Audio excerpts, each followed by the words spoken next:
જૂનાગઢના માંગરોળ તાલુકાના ખેડૂતો હાલ ગંભીર મુશ્કેલીમાં છે। મગફળીના પાકને ભારે નુકસાન થતા ખેડૂતોએ મામલતદાર કચેરી ખાતે ધરણા આપી તેમનું દેવું માફ કરવાની અને પશુઓ માટે ઘાસચારો આપવાની માંગ કરી।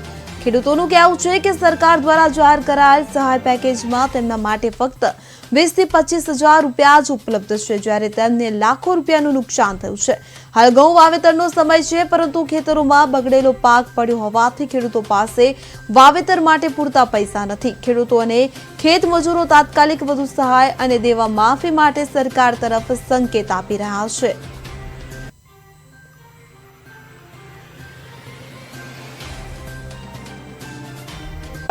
જે ધિરાણ લીધું છે ખેડૂતોએ, પાક ધિરાણ એ સંપૂર્ણ માફ થવું જોઈએ।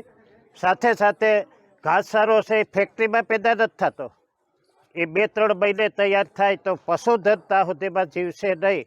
માટે સારા પૂરાની વ્યવસ્થા કરવી અને સાથે સાથે જે પરપ્રાંતીય અને ગામના મજૂરો જે આજે 10 દિવસથી બેઠા છે એના કેસ ડોલ ચૂકવવું જોઈએ એવી અમારી માગણી છે।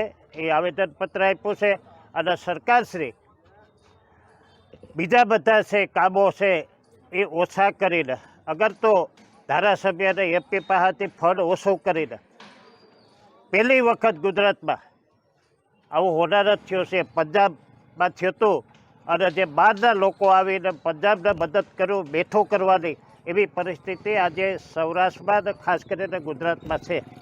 તો ખરેખર બધાએ એના મદદ કરવી જોઈએ અને ખાસ કરીને સરકારશ્રીએ વધારેમાં વધારે ખેડૂતોના દેવામાંથી મુક્ત થવા માટે સહાય કરવી જોઈએ એવી અમારી આજે ભીખ માગી રહ્યો છે, ત્યારે સરકારને અમારી એક નમ્ર વિનંતી અને અપીલ જ છે કે સંપૂર્ણ દેવું માફ કરવું જોઈએ અને ઘાસચારાની તાત્કાલિક વ્યવસ્થા કરવી જોઈએ।